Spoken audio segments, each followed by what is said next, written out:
প্রিয় শিক্ষার্থী, বাংলা ব্যাকরণ বিধি চ্যানেল এবং ই পাঠশালা ফেসবুক পেজে তোমাদেরকে স্বাগত। আজকে দেখো যে বিষয়টা ক্লাস 5-এর কর্ম, চলো কর্ম চিনি। এই কর্মটা কি এবং কর্ম কিভাবে চিনব, কর্ম কাকে বলে। আচ্ছা, কর্মটা কি? আমরা ক্রিয়া জানি, ক্রিয়া মানেই অনেকে কর্ম কিন্তু বলে ফেলে। অ্যাকচুয়ালি ক্রিয়া আর কর্ম দুটো আলাদা। ঠিক আছে, তুমি কি কর্ম করো মানে তুমি কি কাজ করো। ক্রিয়া হচ্ছে যে শব্দটা দিয়ে কাজ করা বোঝায়, সেটাকে বলা হচ্ছে ক্রিয়া। কর্মটা হচ্ছে যে কাজটা করা হয়, সেই কাজটাকে বলা হচ্ছে কর্ম। ঠিক আছে, তাহলে কর্ম কি? কর্ম হচ্ছে যে কাজটা করা হয় সেই কাজটাকেই বলা হচ্ছে কর্ম। বুঝতে পারলে? বুঝতে পারলেন? এবার কর্ম চিনব কি করে, কর্ম কাকে বলে? দেখো, এখানে দেখো, তুমি ভাত খাও, এখানে কর্তা কে বলো তো? খাওয়ার কাজটা কে করছে? কর্তা আগের ভিডিওটা আমি বলেছি তুমি। তাহলে যে খেয়ে খাচ্ছে না তুমি, তাহলে এখানে কি খাচ্ছে না ভাত খাচ্ছে। রামু বই পড়ছে, কে পড়ছে? রামু, রামু কর্তা। তাহলে বইটা কি পড়ছে না বই পড়ছে। এবার এখানে হচ্ছে জ্যোৎস্না গান গাইছে, কে গান গাইছে? জ্যোৎস্না। আমার প্রশ্ন আজকে কে দিয়ে নয়, আজকে দেখো কি গাইছে না গান গাইছে, এইগুলো নিয়ে আজকে আলোচনা করবো। তাহলে কর্ম হচ্ছে কি বললাম? কর্ম যে কাজটা করা হয় সেই কাজটাকে কর্ম বলে। তুমি কি কাজ করছো এখানে না খাওয়ার কাজটা করছো। কি খাওয়ার কাজ? ভাত খাওয়ার কাজটা করছো। তুমি ভাত খাওয়ার যে কাজটা সেইটা করছো। কি খাওয়ার কাজ করছো না ভাত খাওয়া, কর্ম। রামু বই পড়ছে, কি কাজ করছে? কি কাজ করছে না বই পড়ছে।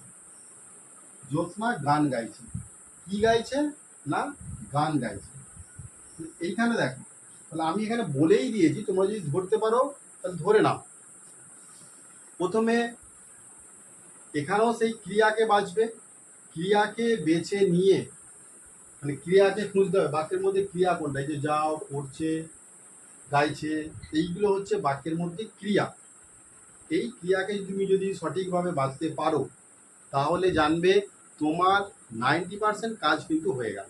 একটা বাক্য লিখছি দেখো, ক্রিয়া অনেক সময় চিনতে ভুল করে ফেলে। যেমন তোমার কথাই বলছি, দেখো, তুমি ভাত খেয়ে স্কুলে যাবে। তুমি ভাত খেয়ে স্কুলে যাবে, এখানে বোঝো ক্রিয়াটাকে কিভাবে চিনবে। তো এখানে ক্রিয়া কোনটা? এই যে খাওয়া, ভাত খাওয়া, এই খাওয়াটা তো একটা ক্রিয়া, খাওয়ার কাজ যেহেতু হচ্ছে। স্কুলে যাবে, যাওয়াটাও একটা ক্রিয়া। ঠিক আছে, তাহলে এইখানে এই বাক্যের মধ্যে দুটো ক্রিয়া পেয়ে গেলাম। কিন্তু দুটো ক্রিয়া পেলেও একটা ক্রিয়ারই কাজ হচ্ছে প্রধান।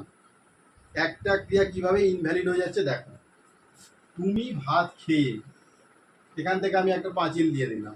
কি দিয়ে দিলাম? একটা পাঁচিল দিয়ে দিলাম।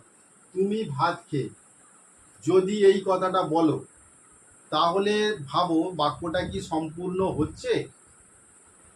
অথচ ক্রিয়া আছে, কর্তা আছে, কর্মও আছে, কিন্তু বাক্যটা সম্পূর্ণ হচ্ছে না।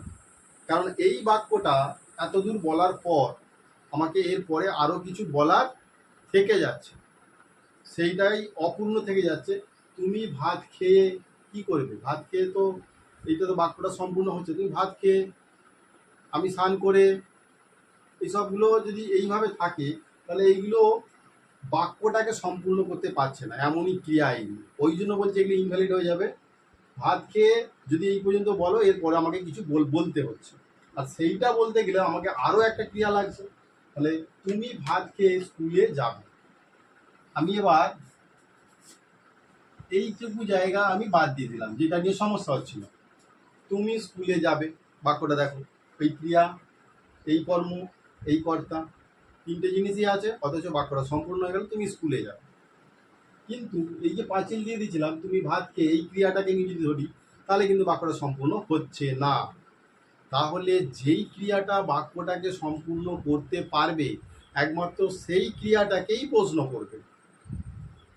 কে বাক্যটাকে সম্পূর্ণ করছে? না এই যে যাবে নামক ক্রিয়াটা বাক্যটাকে সম্পূর্ণ করতে পারছে। তুমি ভাত খেয়ে স্কুলে যাবে, তাহলে এই যে যাবে এই ক্রিয়াটাই হচ্ছে বাক্যটাকে সম্পূর্ণ করছে। অর্থাৎ যেই ক্রিয়াটা বাক্যটাকে সম্পূর্ণ করছে সেই ক্রিয়াটাকেই তুমি প্রশ্ন করবে। কিরকম প্রশ্ন? না ক্রিয়াকে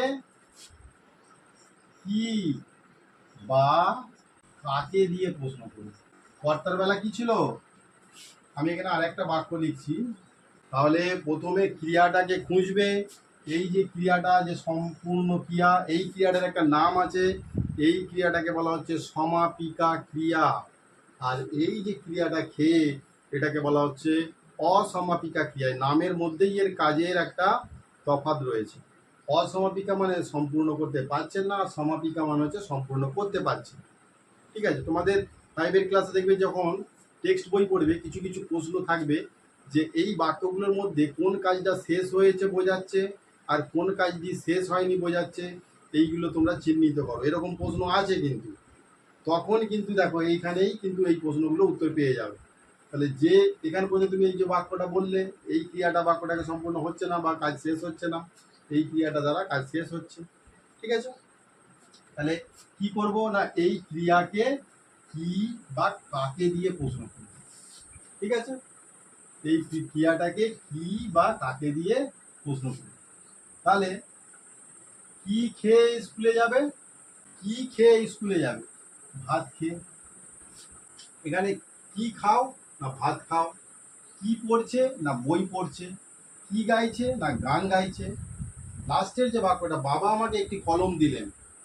বাবা আমাকে একটি কলম দিলেন। কি দিলেন? না কলম দিলেন, কর্ম। বলেছিলাম কি বা কাকে, কাকে দিলেন? আমাকে দিলেন। এই আমাকেটাও হচ্ছে কর্ম। এই আমাকে কাকে দিয়ে প্রশ্ন করলে পরেও কর্ম হয়, আর কি দিয়ে প্রশ্ন করলেও কর্ম হয়। তাহলে কি বা কাকে দিয়ে যদি প্রশ্ন করো ক্রিয়াকে, তাহলে যেই উত্তরটা হবে সেই উত্তরটাই হচ্ছে কর্ম। তাহলে এই বাক্যটার দুটো কর্ম আছে বা এই ক্রিয়াটার দুটো কর্ম আছে। সেই জন্য এইটাকে আবার অনেক সময় বলা হয় দ্বিকর্ম ক্রিয়া। সেটা আমি পরে আলোচনা করব, দ্বিকর্ম ক্রিয়া। ঠিক আছে, যে বাক্যের বা যে ক্রিয়ার দুটো কর্ম থাকবে তাকে দ্বিকর্ম ক্রিয়া বলে। ঠিক আছে, এই পর্যন্ত ক্লিয়ার? তাহলে কর্ম তোমরা চিনলে, এইভাবে ধীরে ধীরে শেখো। আর শিখতে শিখতে তোমাদের নিজেদের মধ্যে একটা অভিজ্ঞতা বেড়ে যাবে। যদি এর মধ্যে থেকে কোনো প্রশ্ন থাকে অবশ্যই কমেন্ট করবে। কমেন্ট করবে এবং লাইক করে একটা কমেন্ট করে দেবে। এতে তো কিছু পয়সা লাগেও না আর কাটবেও না কোনো থেকে। একটা অবশ্যই ছোট্ট একটা কমেন্ট করে দিও যে হ্যাঁ ভালো লাগছে বা এই বিষয়টা বললে আর একটু ভালো হতো। তাহলে পরবর্তীকালে বা ওই কমেন্টের উত্তরই আমি কিন্তু দিয়ে দেবো। ঠিক আছে, আর এই ইউটিউব চ্যানেল বাংলা ব্যাকরণ বিথ ইউটিউব চ্যানেলের মধ্যে ফেসবুক পেজের লিঙ্কটা, ই পাঠশালা নামক যে ফেসবুক পেজের লিঙ্কটা দিয়ে দেবো।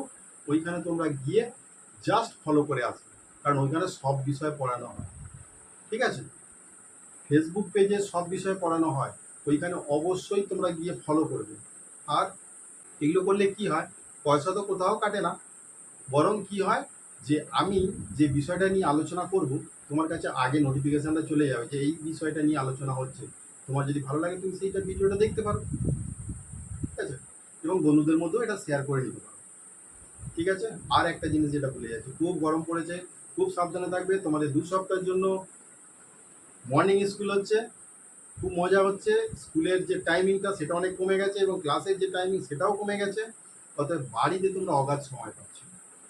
বাড়িতে কিন্তু স্টাডিটা একটু করবে, কারণ এই গরমের সময় সবার বাড়িতে এসি নেই, শুধু ফ্যান চলে। যদি একতলা বাড়ি হয় আমাদের মতো, তাহলে এরকম গরমে ঘেমে অবস্থা একাকার হয়ে যাবে, পড়াশোনা তো দূর।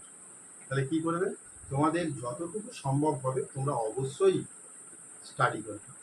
আর যদি সেটা নাও করতে পারো তাহলে অবশ্যই এই ভিডিওগুলো গার্জেনকে সঙ্গে নিয়ে তোমরা দেখতে পারো, তাহলে তোমাদের মধ্যে নলেজটা একটুখানি বাড়বে। যদি মোবাইল দেখতেই হয়, শিক্ষামূলক যে কোনো, আমার বলে নয়, যে কোনো ভিডিও তোমরা দেখতে পারো, ওতে কোনো আপত্তি নেই, এবং সেটা গার্জেনদের সঙ্গে দেখলে ভালো হয়। ঠিক আছে, তো এইটা বলা ছিল। আর গরমেতে সাবধানে থাকবে, লাইট খাওয়া দাওয়া করবে, বেশি তেল ঝাল মশলা এসব একদম খেও না, আর হালকা জামা কাপড়। আর তোমার ঘরে যদি ছোটো ছোটো বাচ্চা, তোমার ঘরে যদি ছোটো ভাই বোন থাকে তাহলে কি করবে, তাদেরকে পড়াশোনায় উৎসাহ দেওয়ার জন্য একটা স্টাডি টেবিল দিতে পারেন। আমি গার্জেনদেরকেও বলছি, একটা স্টাডি টেবিল বা একটা ইলেকট্রনিক্স গ্যাজেট যেটাতে ছবি টবি আঁকা যায়, কিছু নিত্য নতুন ধরনের বুকস, এইগুলো তাদেরকে দিলে পারে একটা একটা করে তাদের পড়াশোনার প্রতি ইন্টারেস্টটা বাড়বে।